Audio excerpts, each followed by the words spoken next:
dibuat, tapi itu hanya semacam legitimasi. Jadi begini misalkan, saya dulu pernah mengkritisi di Pati misalkan. Jadi pemerintah Kabupaten Pati itu sudah punya perda tentang pengelolaan sampah itu tahun 2010 Pak. Jadi perda ini itu disusun karena kalau kan begini, kalau pemerintah bikin undang-undang di nasional itu dia pasti akan menulis bahwa 2 tahun setelah dokumen ini diundangkan maka setiap pemerintah daerah harus membuat kebijakan di tingkat daerah berupa perda gitu. Nah, kadang-kadang pemerintah daerah itu hanya membuat regulasi sesuai dengan aturan saja karena kewajibannya bikin dan dibikin gitu. Nah, itulah yang kemudian jadi persoalan. Jadi misalkan saya membayangkan begini. Dulu waktu perda tentang sampah, kebetulan saya juga ikut terlibat membicarakan. Itu saya bayangkan bahwa pemerintah daerah akan bicara soal sampah di masyarakat, ngomongin di warga bagaimana tidak membuang sampah sembarangan, yang membuang sembarangan akan kena sanksi, disosialisasikan secara masif ke warga kan begitu. Tapi ternyata kan tidak. Kalau bicara soal pengetahuan siapa orang Pucak Wangi yang tahu kalau pemerintah daerah Pati punya perda sampah kan enggak gitu. Itu kan sangat sedikit sekali. Jadi ini jadi kalau ditanya soal apakah perdanya, apakah kebijakan sudah bisa mengakomodasi kepentingan kelestarian lingkungan, saya kira sebagian besar ada gitu. Tetapi kadang-kadang kalah dengan praktek-praktek kan gitu.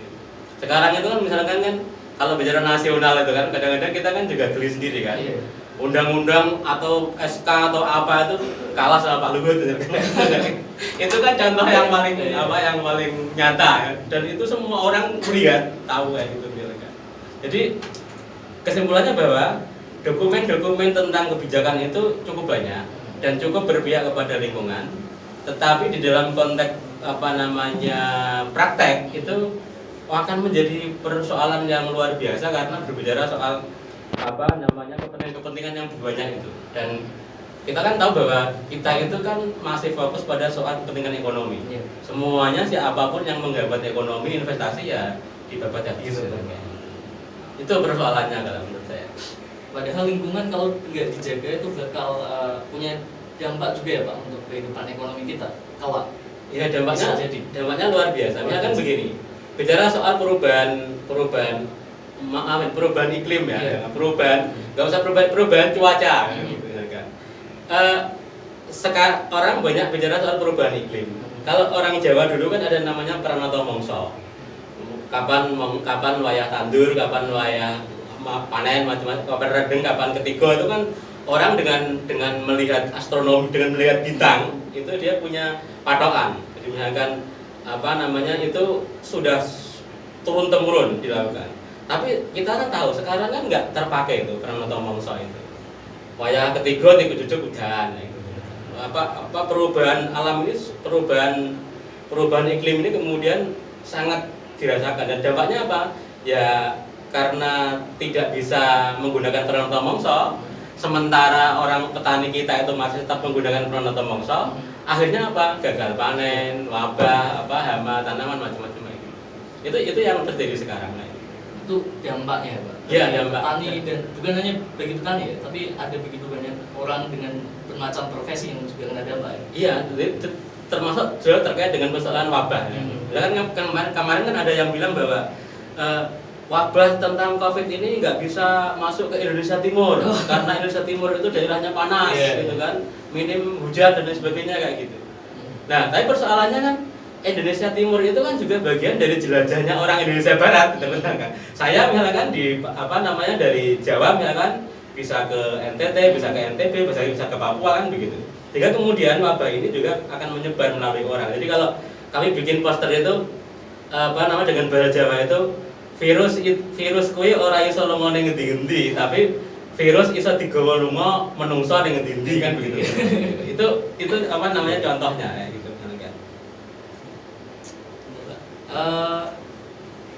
Mungkin itu dulu Pak, kita stop sementara dulu. Mungkin ada pertanyaan dari teman-teman yang dengerin. Silakan jika ada yang ingin bertanya. Silakan kalau masih ada yang mau nanya. Silakan. Saya pikir ini tema yang cukup menarik untuk kita bicarakan karena oke, sudah ada pertanyaan. Tapi Saya- guyon, tapi guyon. Tapi guyon Nggak apa-apa guyon. Ini kan ngano itu kan memang dalam rangka guyon mantan ya. Yang nggak guyon itu yang nganan, yang ngaji itu. Jadi nganu boleh guyon ya Pak? Boleh, Oke. boleh. Kalau nggak guyon saya nggak berani ngomong di sini ya. Ini guyon semata Pak? Iya. Tetapi ada dasarnya gitu. Oke.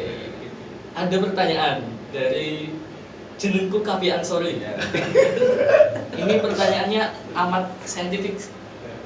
Min, bahas perubahan sikap dia ke aku juga dong. Kok dia sekarang berubah jadi dingin ya? Ini apakah gara-gara COVID-19 atau gara-gara kerusakan alam Pak, kira-kira? Iya sebenarnya. Jadi kan begini ya. Jadi kerusakan alam. Semua makhluk hidup itu kan kalau di dalam teori ada simbiosis mutualisme. Oh iya. Saling merespon gitu. Jadi apa namanya nek cara Jawane kan kowe adol tak tuku kan gitu kan. Apa yang kamu lakukan padaku aku akan membalasnya kan. Ini juga tidak hanya berlaku pada manusia. Pada apa alam juga begitu. Termasuk juga pada relasi antar manusia ya. Nah, nek aku kau duakan ya kamu ku duakan juga gitu. Jadi apa namanya Gimana nih, Pak?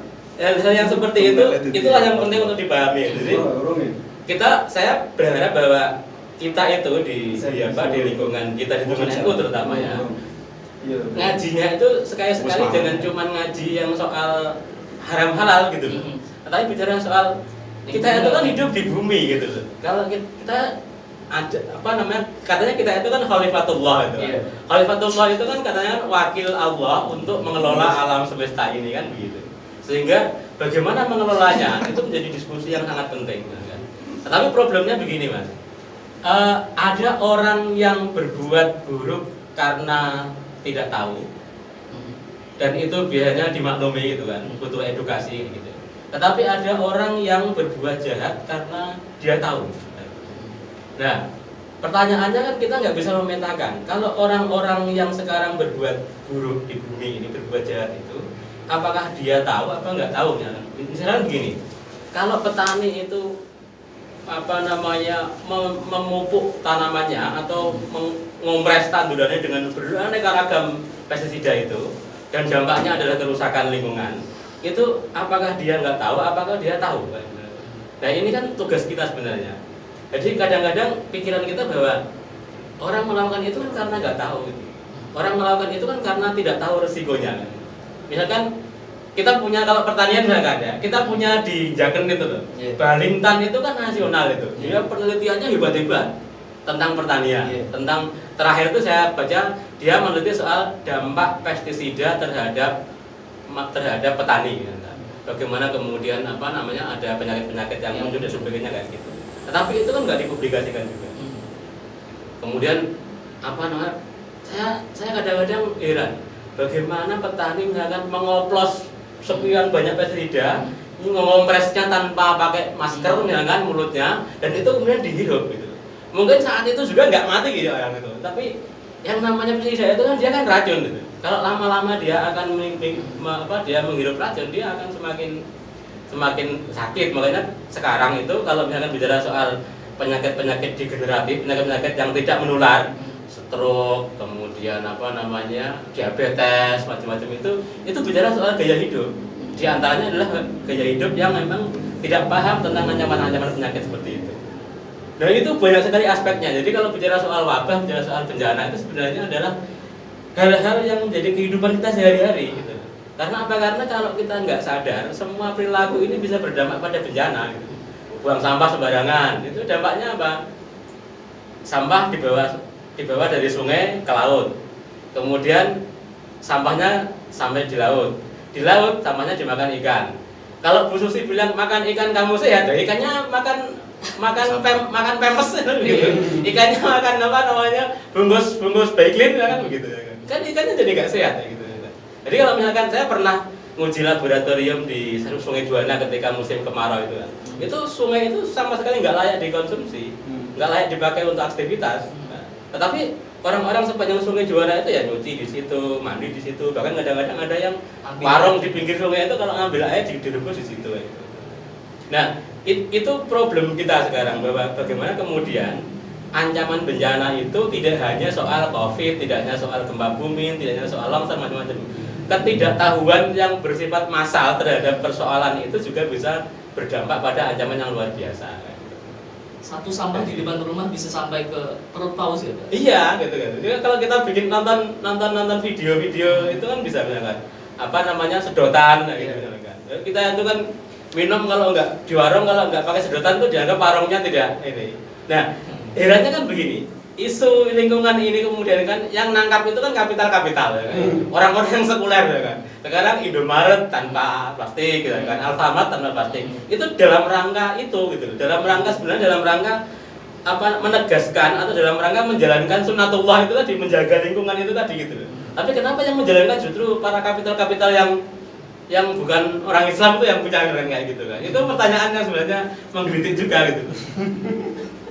Kan begitu ya kan? PR kita bersama itu, Pak. Iya, PR bersama ini. Jadi saya tidak tahu ya apa namanya kalau di lingkungan kami bekerja misalkan. Jadi mungkin juga saya meluruskan, saya ini bukan aktivis sosial, tapi saya ini pekerja sosial. Jadi orang yang dibayar untuk pekerjaan sosial. Jadi saya ini orang bayaran gitu loh. Jadi bukan orang yang teriak-teriak tanpa ada ininya. Saya itu dibayar, dikasih asuransi, keluarga saya dicukupi gitu sehingga saya bisa bekerja secara sosial di banyak tempat kayak gitu.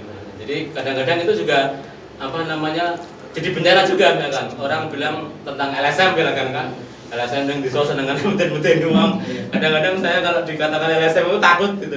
Kayak ngerti ya apa jenenge malakin orang kayak gitu. Itu jadi itu apa namanya situasinya jadi sangat rumit sebenarnya kalau bicara soal bencana itu ya. Padahal sebetulnya Pak Hu dalam berbagai pengalamannya sebagai pekerja sosial ini itu hanya ingin mengingatkan masyarakat ya, bahwa ada ancaman yang bisa saja datang sewaktu-waktu karena pola hidup tidak sehat, misalnya sampah-sampah yang ada di sekitar sungai yang kemudian bisa jadi sarang nyamuk dan lain-lain. Ya karena begini, perilaku individu kita itu dampaknya adalah untuk banyak orang. Kalau kita tahu bahwa membuang sampah sembarangan kemudian airnya mengalir sampai laut, sampahnya sampai laut dimakan ikan, itu yang kena dampaknya kan bukan kita yang membuang sampah, tapi orang-orang yang konsumen ikan. Gitu. Sama seperti kalau hutannya gundul kemudian banjir, yang kena banjir itu orang yang paling bawah kan. Mungkin orang-orang yang di gunung sana yang menggunduli itu nggak kena banjir, tetapi orang-orang di Juwana itu misalnya kena banjir lah gitu. Nah, ini yang penting bahwa apa yang kita lakukan secara individu itu juga berdampak kepada banyak orang. Nah, ini yang menurut saya penting untuk dipahami bahwa jangan sembrono gitu loh. Alah paling udah ngene ya. Misalkan apa namanya? Ketika awal-awal Covid itu kan begitu. Saya nggak peduli saya ini. Tapi kan kalau misalkan jangan mudik gitu kan inginnya kan gini. Kalau kamu di kota besar, di sana zona merah, kemudian kamu pulang ke kampung yang masih zona apa namanya yang masih belum ada kasus, itu kamu bisa berpeluang menularkan ke orang lain. Meskipun kamu nggak ada gejala, tapi kamu bisa membawa virus. Itu kan dalam rangka untuk apa namanya mengurangi risiko. Kalau dalam itu ada apa namanya darkul mafasid itu mengurangi dampak buruk daripada kan mencegah daripada mengobati kan gitu. Nah itu sebenarnya harus dimulai dari individu gitu. Misalkan soal kita tadi buang sampah sembarangan. Kalau sekarang itu saya mau wahing saja saya takut tuh. Karena di depan orang wahing itu saya takut tuh. Karena dikira nanti saya suspek COVID kan gitu. Nah, harusnya begitu gitu loh. Buang sampah sembarangan juga harus mulai takut gitu loh. Karena itu apa? Bisa bikin orang apa namanya berisiko bahaya gitu. Itu sebenarnya pelajaran COVID ini bisa digunakan sebagai pelajaran di berbagai macam kehidupan gitu. Iya. Kayak gitu maksudnya begitu. Berarti kita harus sadar Pak bahwa kita ini meskipun sebagai individu itu tetap merupakan bagian dari ekosistem. Oh iya, jadi manusia itu kan ternyata kan makhluk sosial kan dia. Jadi dia itu terkait dengan yang lain. Makanya di dalam Islam itu kan sudah sangat jelas misalkan begitu.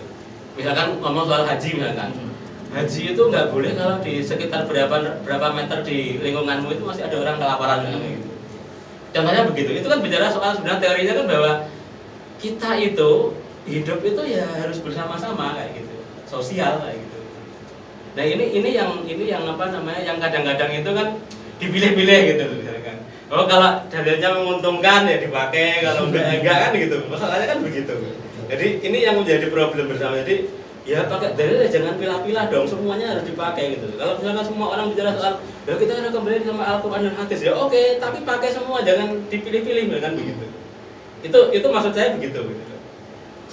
Jadi gitu ya sahabat-sahabat, kita adalah bagian dari ekosistem, jadi kita harus menjaga lingkungan sebaik mungkin. Jangan menganggap misalnya karena kita yang buang sampah maka itu dosa kita. Jadi oke lah dosa nggak apa-apa, itu saya yang nanggung, jangan gitu.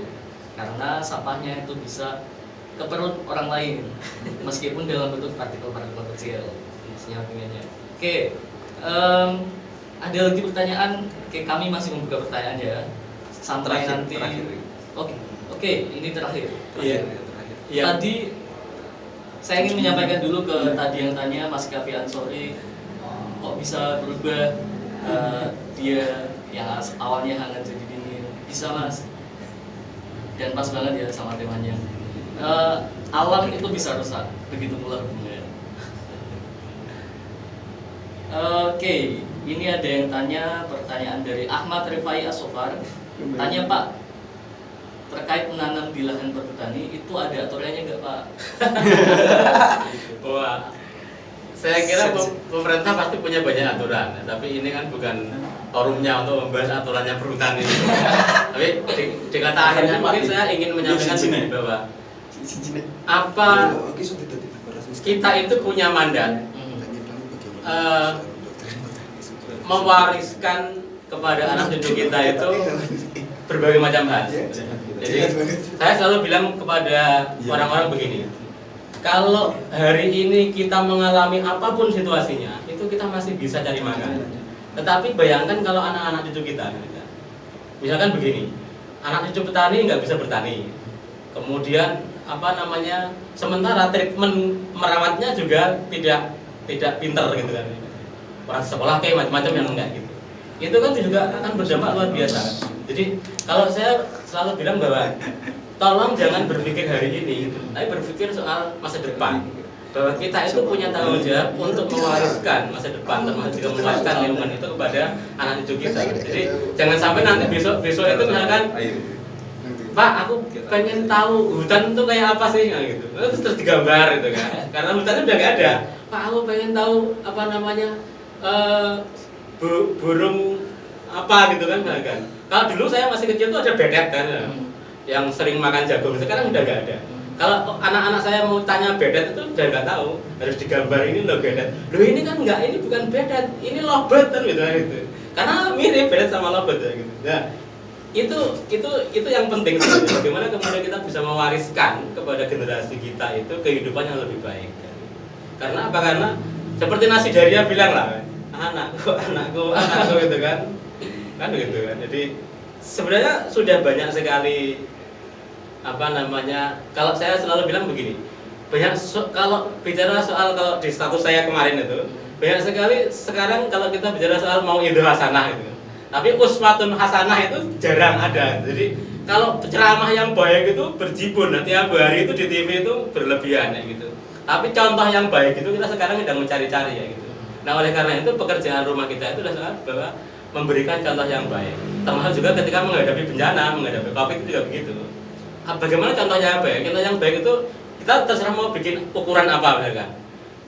Kalau di NU itu kan hubbul watan minal iman kan begitu.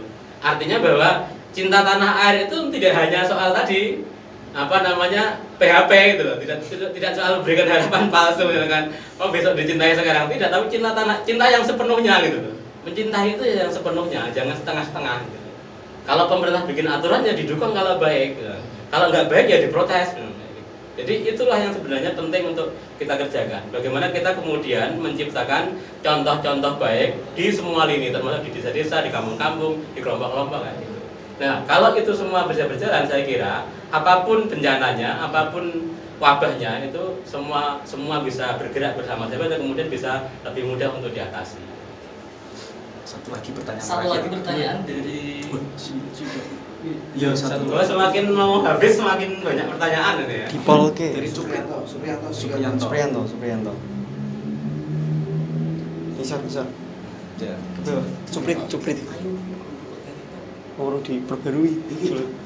Oke, masih ada pertanyaan ternyata. Masih ada waktu Pak Agus sebelum kita Orang diperbarui. ada dari Pak Cuprit Supriyanto. Tanya dong Min, bagaimana bisa mendoktrin petani supaya bisa go organik? Saya apa namanya? Ini kan yang namanya perilaku itu butuh waktu yang panjang untuk berubah. Jadi nek cara Jawa itu kan nek apa namanya watok bisa diobati, nek watak itu angel dirubah kan gitu. Sekarang bayangkan ya, petani kita itu kan sejak zaman Pak Harto ya, revolusi hijau itu puluhan tahun itu didoktrin untuk menggunakan pestisida macam-macam kayak gitu. Tapi kalau kemudian para penggerak organik itu butuh sehari 2 hari, seminggu 2 minggu datang ke sawah 2 hari kemudian ngajari bikin training kemudian selesai, nggak bisa gitu. Jadi memang butuh waktu yang sangat panjang. Jadi kalau di lembaga saya itu kami itu tidak boleh meninggalkan wilayah yang kita dampingi itu minimal itu 7 tahun. 7 tahun. Itu pun kadang-kadang nggak berhasil. Padahal dampingnya itu kelompok-kelompok kecil loh, ibu-ibu PKK, ibu-ibu ngajarinya soal misalkan bagaimana menanggulangi TBC di kampung, bagaimana menanam sayuran di pekarangan. Itu aja butuh waktu yang sangat lama. Oleh karena itu kalau kita bicara soal perubahan perilaku itu, kita bicara soal nggak bicara soal hari per hari, day per day. Tapi ini butuh waktu yang lama dan butuh roadmap yang benar gitu. Jadi kalau tidak punya tahapan-tahapan yang baik, kadang-kadang kan sekarang kan organik ya kan. Kita bikin program masyarakat ini kok saya KKN ya kan, kampanye organik. KKN itu berapa hari gitu kan. Habis itu kalian pulang nggak kembali lagi gitu kan, nggak bisa gitu. Jadi makanya kemudian di terminologi pengorganisasian namanya pendampingan. Pendampingan ini butuh waktu yang sangat lama. Jadi kayak kita mendampingi istri itu kan bertahun-tahun kan. Bagaimana saling memahami itu kan juga susah gitu.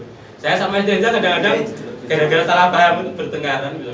Jadi ini yang namanya kerja-kerja pengorganisasian, perubahan perilaku itu waktu dijamanin kalau apa namanya kalau dalam itu waktu yang sangat panjang sekali, nggak bisa langsung dirubah.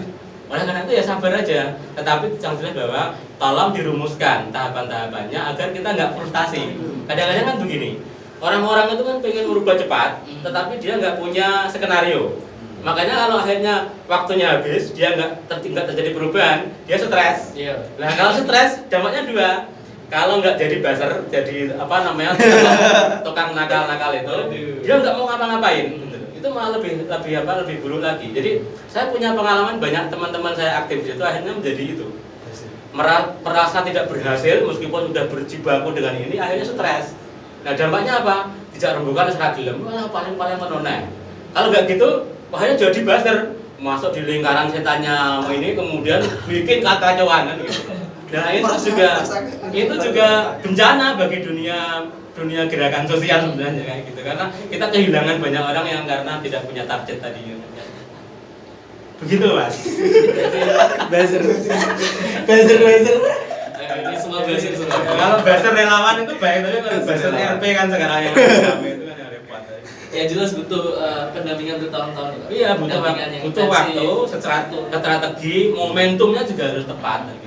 Sekarang orang caranya juga harus baik. Ya kan? Jadi kan kita harus menggunakan terminologi dakwahnya Rasulullah kan gitu. Bagaimana pendekatannya, diludahin juga oke saja kan gitu, didatangi lagi kayak gitu. Itu kalau kita mau menggunakan pendekatan itu saya kira ya kita akan berhasil meskipun kecil lah gitu. Terus nek nang Jawa kan ya contoh dhisik ta, masa kowe mung teori tok kan. Mbok kowe nandur organik nang sawahmu kira-kira kowe iso bayar napa ora kan kayak gitu. Itu sangat dibutuhkan. Jadi jadi yang dibutuhkan contoh sebenarnya. Kalau teorinya sekarang di Google banyak. Mau bikin vertikultur, mau bikin aquaponik, mau bikin kulkas hidup yang ember dikasih lele macam-macam, itu semua banyak. Tetapi bagaimana kemudian contoh-contoh sukses, tahapan-tahapan untuk mendampingi itu yang kadang-kadang kita kurang cermat di situ sehingga dampaknya tidak berhasil, mengulangi lagi nggak bisa mengulangi. Harus sabar ya, sahabat-sahabat. Ya sabar. Kita masih buka pertanyaan atau sebenarnya sudah. Oke. Mungkin terakhir ada closing statement dari Pak Ru, monggo. harapan Ya, bagi saya sebenarnya Buat anak muda. apa namanya problem terbesar di masyarakat di dalam konteks apa namanya kebijakan pemerintah maupun juga hal-hal yang lain itu soal pengetahuan. Dan sekarang itu kan hampir tidak ada orang yang bekerja untuk mengedukasi masyarakat. Gurunya kan cuma di sekolah, di kampung itu hampir tidak ada. Nah, oleh karena itu saya berharap bahwa di desa itu ada kerja-kerja pendidikan di kampung. Saya berpikir bahwa misalkan momen-momen soal misalkan apa namanya, kalau di kita itu kan punya pengajian, kemudian tahlilan, macam-macam itu ada momentum pembelajaran untuk masyarakat. Jadi kalau menurut saya cukup lah, misalkan ceramah soal wudhu itu selesai lah gitu loh. Semua orang udah paham wudhu, kemudian najis itu semua orang saya kira udah dong lah ya. Kalaupun nggak dong ya bisa tanya langsung face to face gitu. Tapi kerja-kerja yang kepentingan publik ini yang sebenarnya penting untuk digarap oleh para dai muda, para tokoh-tokoh agama di kampung.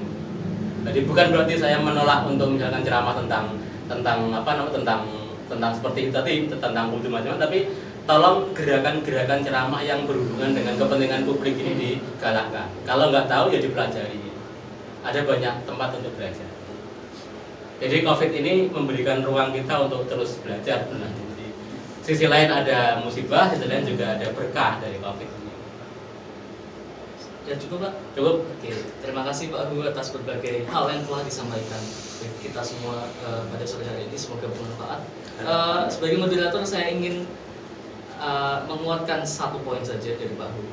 Memang betul menurut saya COVID-19 ini merupakan semacam momentum. Saya juga membaca berbagai macam pikiran dari tokoh-tokoh terkemuka di dunia. Saya membaca salah satu tulisan Yuval Noah Harari, sejarawan mutakhir dari Universitas Ibrani, ada juga Arundhati Roy, itu dari cendekiawan India. Keduanya sama seperti Pak Ru menganggap bahwa COVID-19 ini adalah semacam gerbang, semacam momentum bagi kita untuk belajar, untuk berefleksi apa sih yang telah kita lakukan, baik kepada alam maupun kepada manusia. Bagaimana interaksi kita dengan lingkungan sekitar, bagaimana kita membantu sesama, apakah kita sudah bersikap dengan baik, sudah tepat atau belum. Ini bisa jadi momentum yang baik bagi kita untuk berefleksi, untuk kemudian setelah wabah ini berakhir kita bisa menjadi satu bagian dari ekosistem yang benar-benar memberikan manfaat kepada yang lain.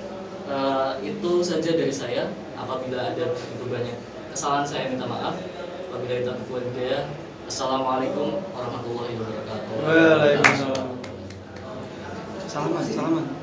Terima kasih. Salaman. Terima kasih.